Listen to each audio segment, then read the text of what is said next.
The vintage is in. Welcome to Out of the Parx with John Marks. I'm your co-host, Sam Stafford, alongside, of course, John Marks and the one, the only Maniac Malloy. And guys, we got a special show ahead because it is not just a regular Out of the Parx. We are officially playoffs out of the Parx. The Phillies and the Mets, they start tomorrow. NLDS, we have the Mets come in for game 1 and 2 Saturday and Sunday, and it's going to be crazy. It's going to be crazy, John. I was watching the game last night, and every week it was actually pathetic by Phillies fans and me included, worrying about the Mets all week. Oh, I don't want to face the Mets. Oh, they're hot. Oh, they were us 2 years ago. I don't want to face them. And then I finally said, what are we doing? What am I doing? Screw the Mets. So I'm watching the game last night. They're losing 2-0, and I'm starting to get disappointed because I'm like, damn, I got my heart set on them playing the Mets. And of course, Pete Alonso hits that home run in the 9th inning, and we get what we look for, where I was looking for. And then I'm like, damn, I wish they would have lost. Yeah.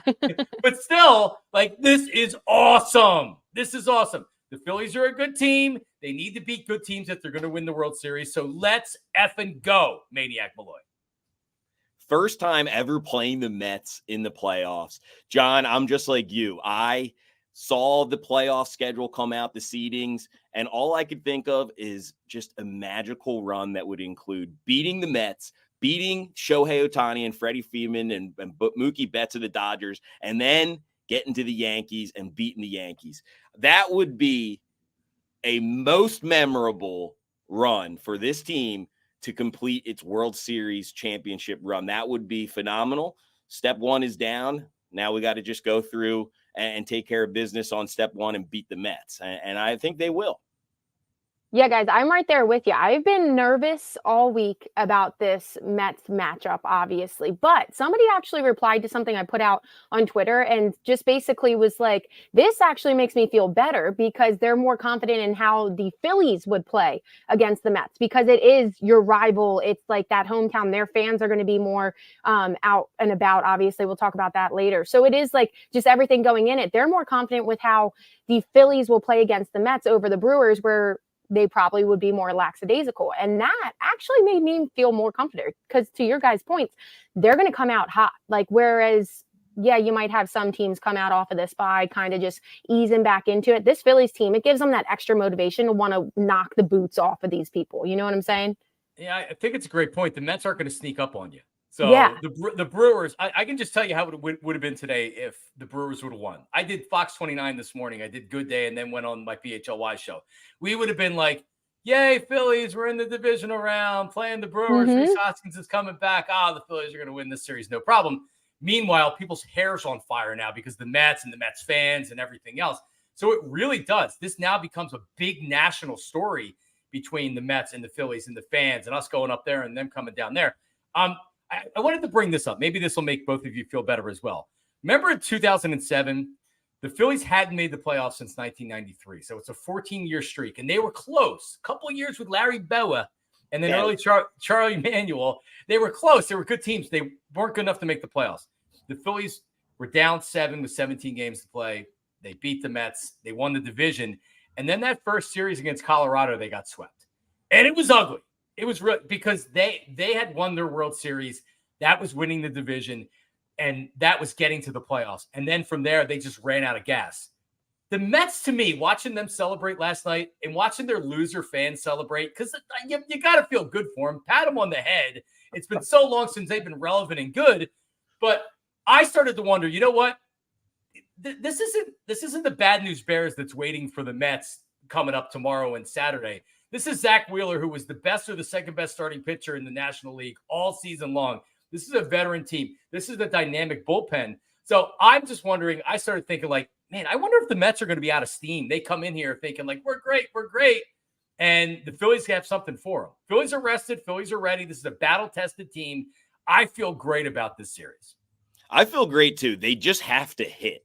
They have to hit and they have to have timely hitting because that's what the Mets team has kind of thrived on here in the last 2 weeks. And they've played a lot of meaningful baseball with their backs up against the wall. And it seems like they just will not die. This team just will not die. So I'm not sure I'm ready to, say that they're going to come out with a little bit of a hangover game, or they're going to, have already lost, a little bit of steam. I think they've got everything going for them, with momentum. It's all going to be about the buzzsaw that is Zach Wheeler, cutting them up. And if he can do it and keep them off the board early, and the Phillies just need to hit the ball. They need to be able to hit the baseball and move runners, and timely hitting. It doesn't always need to be, via the home run ball. And you've seen that early in the wild card playoffs. A lot of teams, hit just single you to death. That's what the Phillies are going to need to be able to do to jump on the Mets early. And also, you got to put these guys away. Don't leave them within striking range late in the game. One of the biggest advantages that the Phillies have, I think, is going to be their bullpen. The Mets bullpen, the one thing I will say with all these series, games and meaningful baseball that the Mets have played in the last week, their bullpen should be pretty used up headed into this series, which is going to be an advantage for the Philadelphia Phillies. Pat, you mentioned our lineup having to come out and having to be hot. And I think that's one thing also that we're not taking into consideration is we are people that talk about the team, and obviously that's our job. But then we also are fans. We're in the Philadelphia market. We all are from this area. And I think that's one thing. We might be too close in the fact that we might not realize how good this Phillies team is because we've seen so much of every single detail throughout the season. And I think that's a lot of where the nerves come from too, because Pat, you even mentioned the bullpen. You're right. On paper, they are a great bullpen, but I wrote down even our bullpen can be inconsistent. And that's one of my worries. And I think it's because I'm too close in that fact, to my point, because Jeff Passan, you got Ben Verlander, all these guys that are on the national market that know their stuff are choosing the Phillies to win it all. So obviously this team has the ability to win it all. But I think in that fact that we're just too close and we're kind of hyper vigilating on some of these things. So like I just mentioned, that bullpen, you guys, I was just going to say, so you are feeling good about it. John said last week he was feeling red hot about it. And obviously they were doing really well to end the season for the most part in games that mattered. But their inconsistency is what worries me, just because those two big wins to move on to the next level, the Mets literally fought to the very end and beat up on the bullpen to take advantage. And that's my biggest worry, I think, coming into this. And obviously the lineup has to be there, but I do have faith that they're going to. I just think they have a little bit of advantage because some of their guys are going to be used up. That's just this week.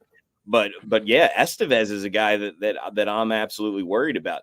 To go back to your point of what you're saying about being so close to this team, we've seen these guys that are, be immortal in the beginning of the season, look like they're going to win 120 games. Nobody's going to beat them. They're going to walk right to the World Series, no problem. Then we've seen them, look like mortal, regular MLB baseball players where they lose games and they look bad and they go through slumps. And we've seen them. And, after watching these playoffs, I'm anxious to see what our guys are going to do, because you say it all the time, Sam. We have more talent than the Mets. It's just flat out, plain and simple. We do. They just are really, really hot and have the momentum. What's a perfect recipe for that? Christopher Sanchez and Zach Wheeler. Bang, bang. Boom, boom, at home. Knock them down a peg and show them what playoff baseball is all about right away. Yeah. Do you worry about the series? Yeah, of course you do, because it's baseball. We see it all the time. That's why you play it. Yeah, the Detroit Tiger. I mean, look at the teams that have won so far outside of the Padres in the playoffs this year. I mean, the Tigers are red hot right now. They're not the better team over a course of 162 over the Astros. Right now they are. So there is something to being hot at the right moment. The fact that this Mets team, doesn't matter if they fall down a couple runs, they're always battling back. We've seen it over and over again. And it goes to Maniac and what you said earlier. Like game one, Saturday, Zach Wheeler starting for the Phillies. And I expect Wheeler to have a good outing. But if you get on the Mets early, you got to put them away. You can't score 4 in the first 4 or 5 innings, and then all of a sudden, it's the 7th inning, and now it's 4-3 because they've crept back in the game. They will beat you. So getting that first win, but also putting them away when you can, because this team will come back. Their hitters will come back. There is something to the way that they play and the way that they don't give up. That's a dangerous team in the playoffs. So my biggest worry is the Phillies. My biggest worry is what we've seen from the hitters last year in the Arizona Diamondback series. In the NLCS, we saw it. They went cold. So I'm not worried about the starting pitching. I think the starting pitching is going to be fine. I'm not worried about the bullpen. I think the bullpen's ultimately going to be fine. This team's got to hit. They have too many high-priced veteran hitters. Trey Turner's got to have a great series. Bryce Harper's got to have a great series. Kyle Schwarber's got to have a great series. Nick Castellanos has to have a great series. These guys have to show up on the plate as well. And honestly, if you're talking about concerns for this team, my bigger concern would be hitters rather than what they have on the mound with pitching. Okay, we'll see how it plays out, guys. You guys did mention momentum, and obviously the Phillies had a big part in this. But the past 2 years, the top 2 seeds in the NL were both upset in this NLDS round. So we'll see how it goes. Hopefully the Phillies are a part in that overturning as well. So guys, we did talk about how obviously we played them throughout the whole season. They were 7-6. This is a popular stat going around, so a lot of people probably know it. 7-6 against the Mets all season long, but 3 of those losses were Taijuan Walker. They're actually 7-3 when you consider just Wheeler, Nola, Sanchez, and Ranger on the mound. So that's a big factor in there. Wheeler did hold the Mets to just 2 earned runs the last time they played, September 22nd. Sanchez, we're all expecting him to be the game 2 starter, 2.21 home ERA. And Aaron Nola has allowed just Aaron Nola only allowed 6 earned runs in 4 postseason starts in 2023. Sorry, I read that a little bit wrong before. But so there's a lot of Nola. Big game Nola. Yeah. There's a lot of good on our side. And if you kind of go down to see their matchups, you already mentioned Wheeler's going to be game 1. So for the Mets, because they were playing all week round, they're a little bit shifted. So Tyler McGill or David Patterson will be game 1 starter for the Mets. Probably McGill. Probably both, by the way. If McGill comes out and he's having some trouble early. I think McGill, and then they'll go to Peterson. They'll piggyback him. I think you're going to see both of those guys. Okay, and then, Severino, game 2, game 3, Mania. So you'll see there kind of be one behind them. With those pitching matchups, obviously Wheeler, we expect him to come out strong. They need to take advantage of that game 1. How do you guys think game 2 and 3 could possibly go? Pitching aspects wise. Well, I mean, Chris Sanchez can have the best splits all he wants at home and that'd be great. And I would certainly have him as the game 2 starter. This is also the playoffs now. So you had one of the best closers in the game last night in Milwaukee, whose stuff was flat. And you can say sometimes you just come out and your stuff's flat, or that was the biggest situation of his life. That's a big spot. You're trying to close out a series. So we won't know what Chris Sanchez looks like until he comes out. But the fact that you have Aaron Nola game 3 and he can be in New York, and doesn't mean that he's going to have 10 out of 10 stuff, but I don't think he's going to be rattled by pitching up at Citi Field. Nola barely has a pulse when he's throwing out there. He's just throw the ball. I feel great. I do. I feel great that the fact that you have Nola to lean on for game 3. And guess what? As much as we might want to say, oh man, we're worried about Ranger Suarez, would you rather have like Taijuan Walker as your game 4 starter if you need him right there? So the strength of this pitching staff the strength of this team has been their starting pitching all year long. And it's going to remain their strength as we get into the playoffs, Maniac boy. I think that the key here is going to be your right-handed pitchers. The key here is going to be your right-handed batters going up against the Mets left-handed pitching. Okay. You when you especially have that lineup of Rojas and Hayes in the ball game. And also it's going to be interesting to see when will Topper put Edmundo Sosa in the ball game, and will he get an at bat, maybe in game 1 against David Peterson?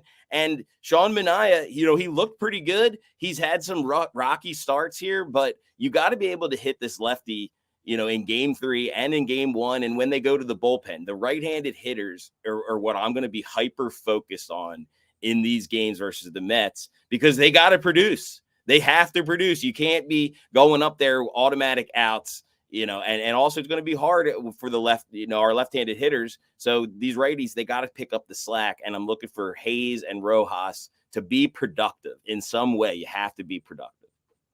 The Phillies daycare, you guys haven't been too hot on them all season long, or at least I should say Maniac hasn't been too hot on them. But we've seen them in the postseason really come out big the last couple years. Do you think, you just said obviously Rojas and Hayes, how's your faith feeling still in Stott and Marsh and all those guys? Man, Maniac, when we talked about it, I was talking about it this morning on the PHLY show. Yeah, the when you have left-handed starters, your right-handed bats need to make them pay. If they don't, they're going to lose the series. Straight up. Schwarber's has the reverse split, so he's good against left-handed starters. If your Castellanos and your Trey Turner don't have above-average series, if JT doesn't make them pay, because if Marsh is playing against the lefties, he has shown that he's not great against the lefties. Stott needs to improve as well. Yeah, I mean it's tough, but you have to make them. You have to make them pay. You absolutely have to make them pay. And Stott and Marsh, I mean, does anybody feel good about Hayes playing at this point? I feel like I don't even know him as a Philly. I wouldn't even recognize him if he was out there. Now you're going to put him right in there when the playoffs start. So I'm a little skeptical on him. I would say it's going to be Alec Marsh. Alec Marsh. That's exactly it. Exactly. Love that guy. Brandon Marsh has, he has a home run off of McGill. I'm not worried about him. I think he could be my pick to go out of the Parx game one. Alec Boehm he needs to be his consistent self. Just put the ball in play and get base hits. Bryson Stott is the one who I'm all over, and I'm going to be all over from game one, and I'm going to be holding him at high accountability. And if he's not able to produce, I want to see his at bat go to Sosa against the lefty. Absolutely right away. So that's my order. I'm not as worried about Brandon Marsh. I think he is going to be who he is, and he can bop one out of there for you. He can hit you a double. Boom. He missed a lot of games towards the end of the season. I want to see him be consistent in putting the ball in play, no strikeouts. And Stott is just going to be the one that I'm going to be hyper focused on. He's the one I'm the most worried about for sure. Yeah, I think that's actually really fair because to your point, you got Edmundo Sosa, who's proved over and over again that he's ready for that spot. So if any of them do slack, especially Stott, why not put him in? You can't wait. Okay, guys. So we've talked about how much we hate Mets. It's just always one of the biggest rivalry for the last 2 years. I have gone to the stadium. Well, I guess not last year because I was having a baby, but the year before that, I was going to the stadium and always asking, like, we're playing the Braves. It's one of our rivals, but who do you hate more? And I always would hear they still hated the Mets more. This is the first time that they're playing in the postseason. Pat mentioned that. What are you guys thinking about what we're going to see at the stadium Saturday and Sunday? Actually, before we even get into that, I want to hear your interaction, John, with a Mets fan, because it was an extreme violation. Yeah, and I think Feldy has the picture. So I'm doing my show this morning, and about 8:45-ish, 8:50, right at the tail end of the show, I get a text message, and I can see it because it pops up on my phone, and I'm like, what is this? And I can see it's from my daughter's teacher. So my daughter's teacher is a Mets fan. She's a real Mets fan. She taught my older daughter last year. So we're going back to back with her. She's amazing. She's a great teacher. We love her. She's texting me. And she texted me a picture of my Lena, who has a Philly shirt on, wearing her Mets hat. And I'm gonna protect the innocent or protect her by not mentioning her name on here, guys.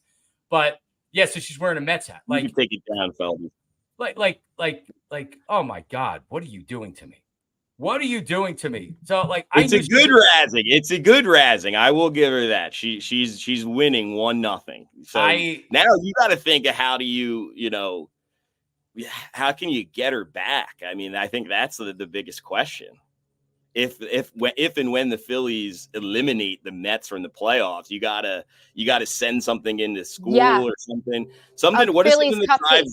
Yeah, get the cook. Yeah, Phillies cupcakes to get all the kids extra sugar high so that they drive her insane. So it's like a playful, good ribbing back. Is that a good move? Idea? That is a diabolical, maniacal move. But to your point, I didn't think about revenge, and that's what outside of the Phillies beating the Mets, which will be the ultimate revenge. There is something that we need to do to get back at her, because she said and she said whoops. That's what she sent with the picture. Whoops. And your sweet little daughter just has the cutest smile too, not even understanding how severe your heart was breaking in that moment. Right. And I put it up on social media because it's funny. And I think this is good. This series is going to be amazing. This is going to be a lot of fun. But I put it up on social media, and people, and one guy was like, well, she's got to know not to put the hat on and take a picture with it. It's like, she's 7 years old. Like, what do you want her to do? Teacher. It's She's a 7 years old. Her teacher. Come teacher, on. who she loves, puts the hat on there to take a picture and to send to us. Send to me and my wife. One, So, especially if she's like, let me send it to daddy. Your daughter's probably like, yeah. yes, Like, it's all in good fun. mhm. I knew she was a Met fan from one of the first interactions we had with her last year because she's from New York and she's a Met fan. And I'm like, oh well, haha, sorry about you being a Met fan.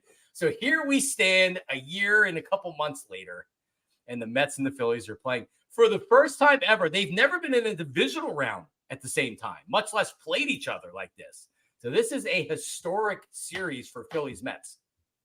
Yeah, I mean, and speaking of that, the bottom divisional round. Go ahead, Pat.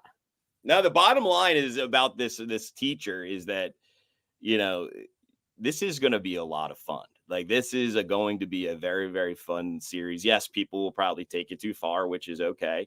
But this is she took it right up to the line, which is great.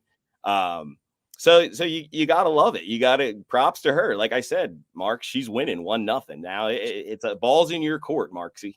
The shot has been fired. Yes. I do really like the idea of the Phillies cupcake. Like, that would be good. Send it in at once they win the whole thing. But speaking of that divisional round, guys, it is actually really cool to think about it. So you just mentioned they've never been in the divisional round against each other.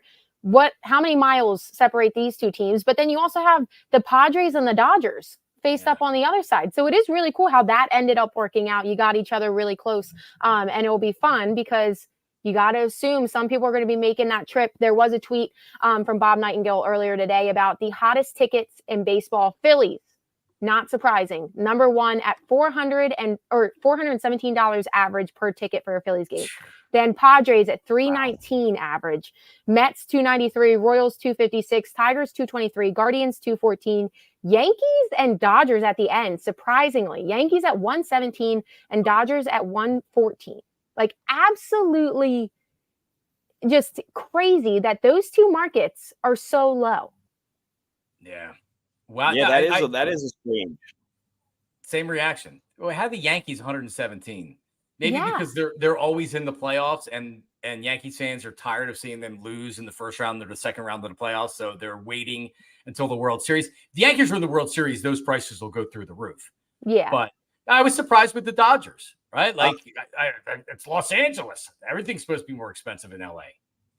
I feel like it has a lot to do with just the just the meaningfulness of the games right away, for the, obviously the Mets being fans traveling down to Philadelphia.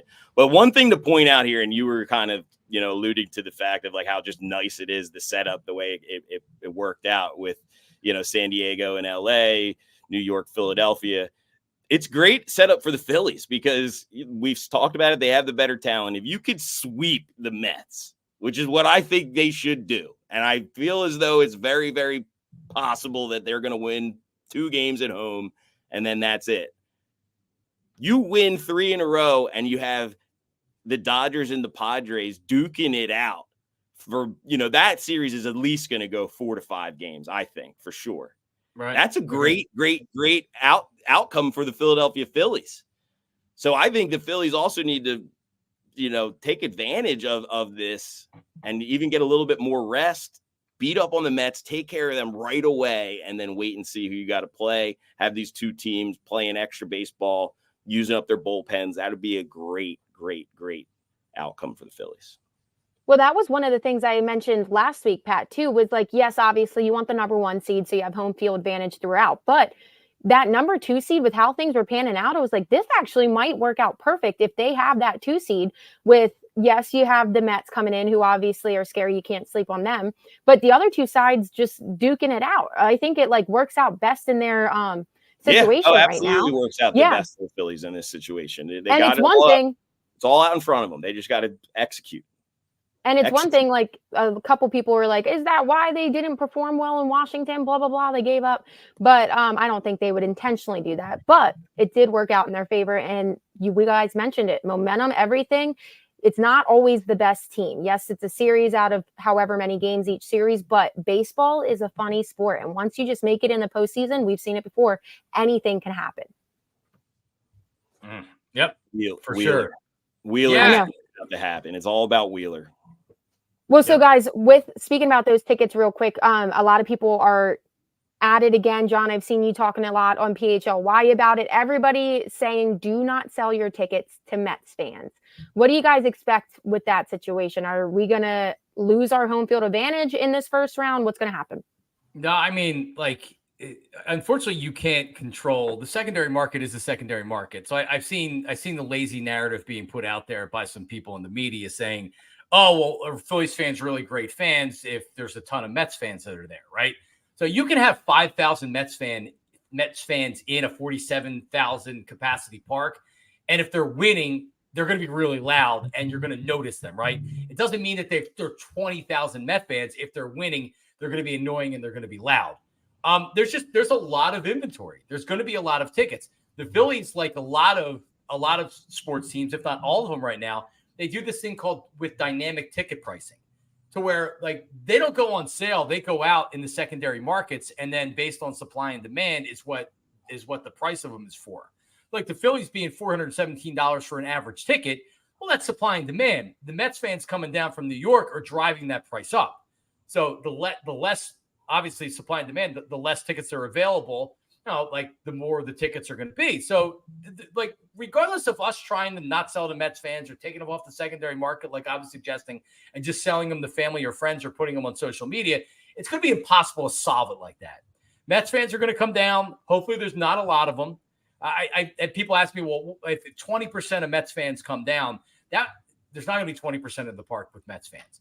Could there be 4,000 or 5,000, 3,000 Mets fans at a game? As long as the Phillies are winning, you're not going to hear a lot from those Mets fans. If it's 5-0 in the sixth inning and the Phillies are losing, it's going to sound like it's Citi Field. So get on them early and stop them early, because I don't need to hear these Mets fans going crazy.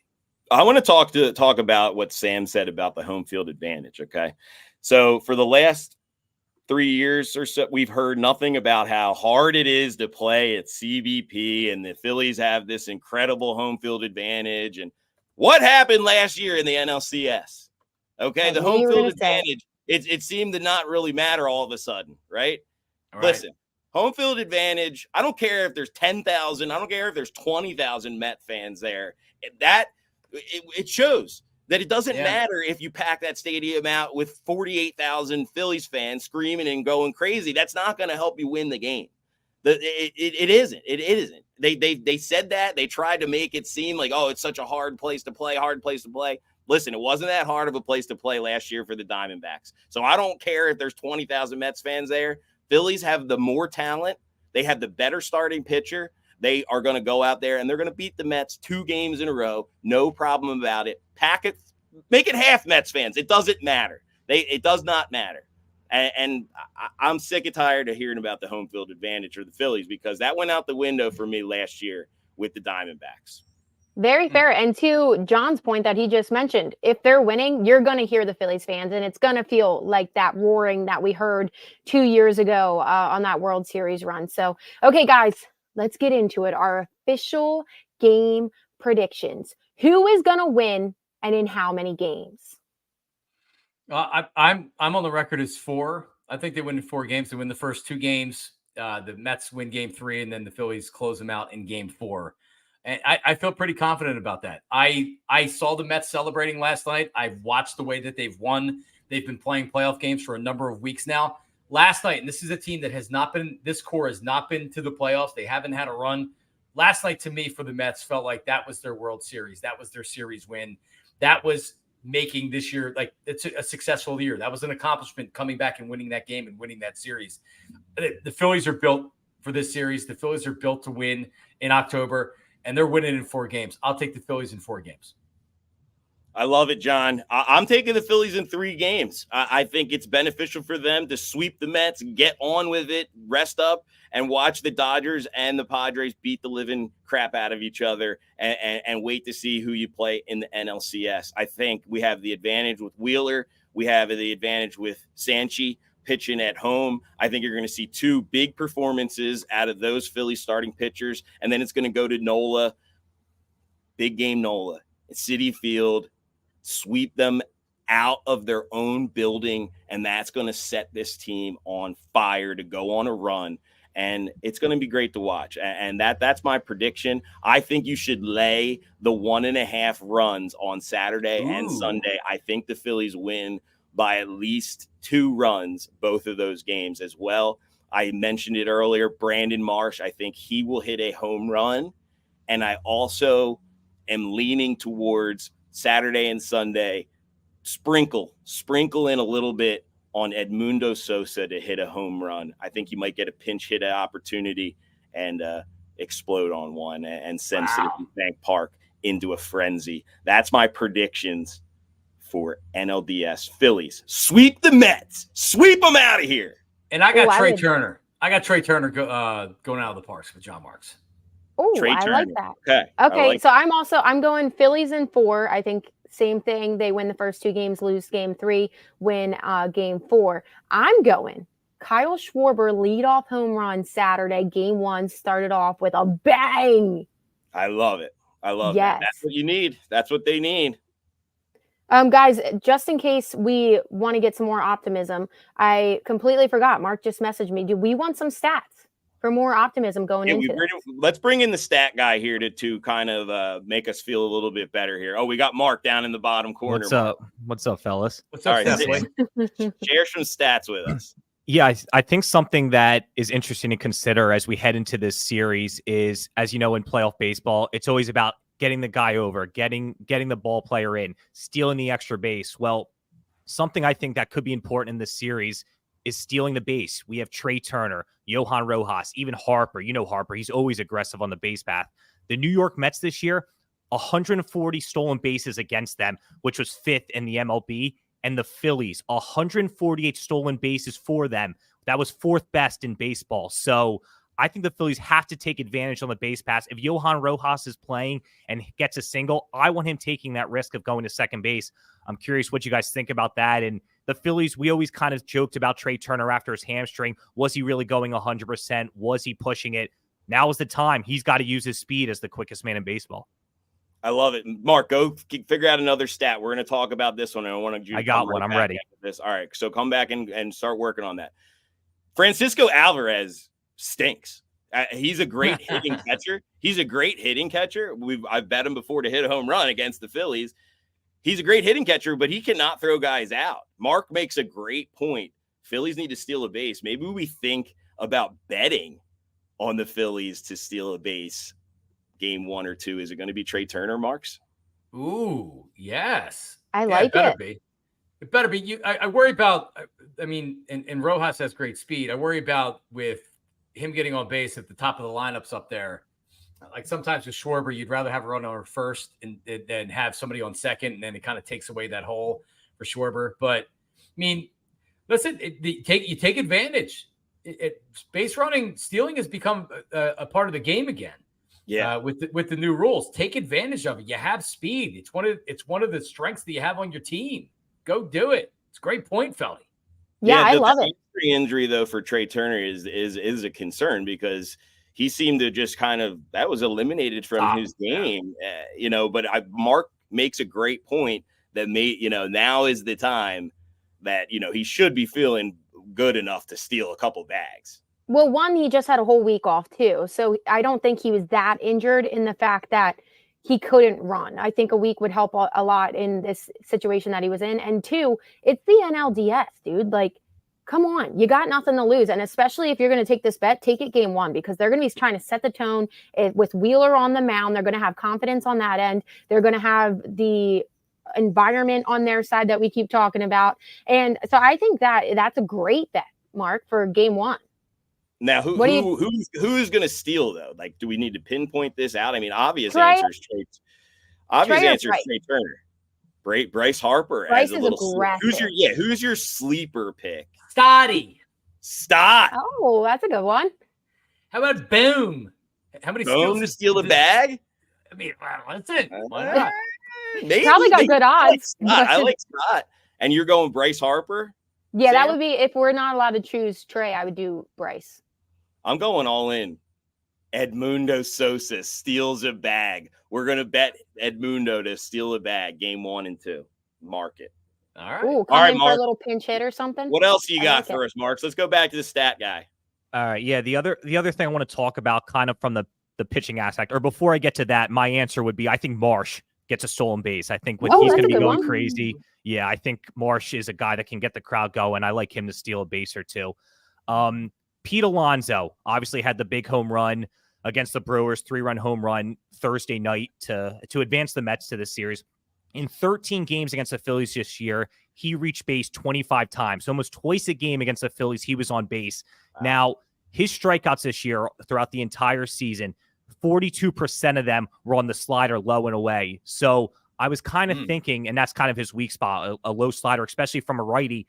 Now, the Mets are filled with righties, and the Phillies bullpen is filled with righties. Hoffman, Kerkering, obviously Strahm is a lefty, but he pitches righties well, and then Estevez. What are you thinking is the bullpen way to go? How do you think they're going to kind of attack Alonso? Because when you think of the Mets, it's Lindor and Alonso. Those are the two big pieces, and Alonso in the 4th spot. Could they bring in a Jeff Hoffman or a Kerkering in the 5th inning if it's 1st and 2nd, 1 out, and Alonso's up? Something like that. If you remember, Topper did it with Alvarado. If it wasn't last year, it was the year before when he was pitching well. He brought him in early. So ideally, you'd like Hoffman to pitch the 8th inning. I think Kerkering is probably your swing guy. He's probably the guy you bring in that early high leverage situation. And in the playoffs, we're so conditioned to Zach Wheeler throwing 6 or 7 innings. It's really tough to get your starter to go 7 innings in the playoffs, right? It's really, really tight. So you are going to have to use some of these high leverage guys earlier than you're used to that you normally use them in the regular season. So yeah, I would use Kerkering. I would consider using Jeff Hoffman. The problem was last year when you used those guys early, then you didn't have them late. And that's when you have to go to Craig Kimbrell and some of these other guys. And that didn't work. I would say, yeah, Topper's done it. We've seen him do it all the time. And he's kind of, I almost feel like he's like a trendsetter for this, or he's kind of hopped on the trend of them doing that recently in the major leagues where they just play the matchups versus, the role. I think Estevez is going to still stay in that 9th inning. They're going to keep him, but everybody else is going to be free game. The only thing is, Alonso hit that home run. Yes, he has been a Phillies killer. He hasn't been the Pete Alonso polar bear maniac of old. He has had a little bit of a down year. This is a bad sign for the Phillies to see him have a really meaningful, bop. So I hope that he doesn't get hot.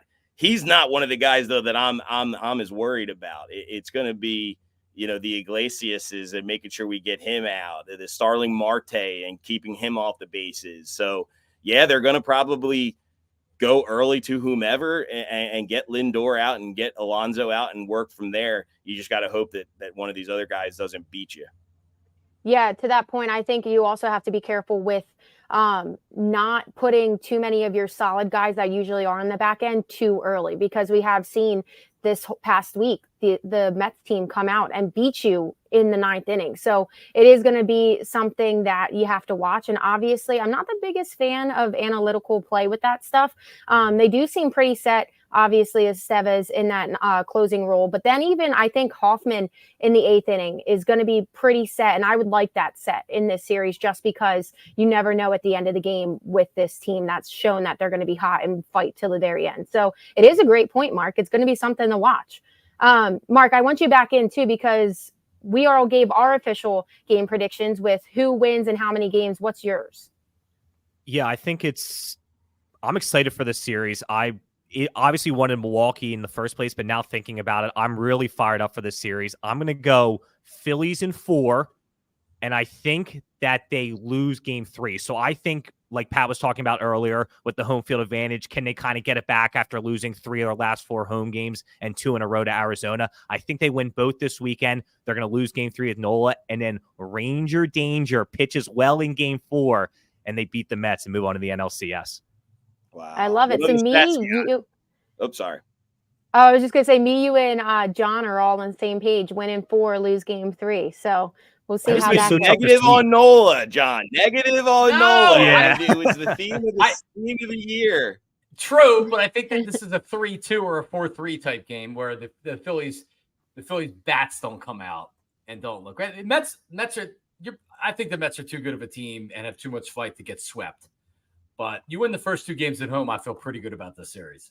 Well, and that's one thing we keep saying how much the Phillies, just the fact that it's the Mets instead of the Brewers, how that's going to lift them up and that's really going to energize them. We have to remember it's the same thing for the Mets. Like they've been performing well, they have momentum, and they probably hate the Phillies just as much as Philly hates the Mets. So that's going to be fun. Pat, did you ask if Mark has any other stats? Yeah, Mark, give us one more stat before we close it out of here. You got something to make us feel good about this game or betting on the Phillies? Anything? I don't have anything off the top of my head. I can look it up real quick, but I think just something that is going to be really considering. We mentioned, I kind of have a question for you guys. They can go real quick. Who do you want in game 2 to pitch? Do you want Sanchez with that home ERA of a 2.34 or whatever it is? Because I think if Sanchez pitches Sunday in game 2, I think he's going to be dominant, just like he was against the Mets at home in September a few weeks ago. Yeah, I want him to pitch game 2, but I'm concerned that we haven't seen him pitch on a stage like that. I mean, this will be different. I know he saw it. He was with the team previously. He saw it, but it's different when you actually take the mound. Maybe he rises to the occasion and he looks great, and I'm trending towards that. But yeah, I think he pitches at home. It just makes too much sense. Nolan makes a lot more sense on the road up in New York. He's not going to be phased. The stats, I mean, the sample size is big enough to where his road and his home starts. He's significantly better at home. Don't put him on the road. I think the Phillies will do that. Yeah, John, you go ahead, Sam. Oh, I was just going to say, to follow up with John real quick, I agree 100%. You don't know necessarily. I do have a lot of confidence in him because there were a couple starts where he started and we thought that he was going to be rattled after a terrible start, and he kind of showed how mentally strong he was. So I think he is going to have success, but because it is his first time, you want him as comfortable as possible. He's obviously way more comfortable at home, and in a situation with that magnitude, put him in where he's comfortable. So I like him in game 2 at home as well. Yeah, just the thought of possibly having Sanchez pitch in game 3 with the series, God forbid, it tied at 1-1, or that is a scary situation to be in. So I would think that the Phillies are going to try to avoid that no matter what. So that's one way to do it. Have Sanchez pitch game 2 where he's a better pitcher. Done. I'll leave you with this. Broad Street, better than Broadway. Go Phils. They're winning it all. Love the show, ladies and gents. I love it. We're fired up. I know, guys. Mark so I came in here, I was a little nervous, but I'm still a little nervous. You can't have no nerves going into this, but I definitely am more amped up. I think that the fact that it's the Mets is going to fire this team up. It's firing the city up. I think that we're gonna go right into this and we're gonna play hard, guys. Listen, I think with if it was the Brewers, if it was the Mets, I don't think either matter. They're going to win the series either way. But, yeah, like what you're saying, Sam, I think it's easier for the Phillies to get up to play the Mets now, and that's what you maybe could be concerned about with having a week layoff. So they're going to be ready to go. Game 1, first pitch, it's going to be business as usual. The whole having a week layoff, I would not worry about that one bit at all. Phillies are made for a playoff run, a long playoff run, and it all starts with Zach Wheeler. He's going to dominate. Look for him to take 7.5+ strikeouts. I would bet no under on Mets runs and the Phillies to win the game by over 1.5 easily. I think they take it game 1 and set the tone for this series. LFG, let's go. Go. I love it. Keeping it PG. And guys, I just want to close that out again with the Kyle Schwarber leadoff home run Saturday. I'm feeling it. It's in my bones. It's going to drive the city insane. And I like it. So hopefully, guys, that we can talk again, possibly Monday. That would be awesome. Monday. Okay, perfect. So I didn't want to set it Monday up 2-0. Monday as we head into game 3 on Tuesday, the off day. Saturday, Sunday, Tuesday, the first 3 games of this series. Let's go. Let's go, guys. I love it. So we'll talk to you Monday, and hopefully we'll be just as amped. We will. Go Phil. Rock and roll, baby. Go Phillies.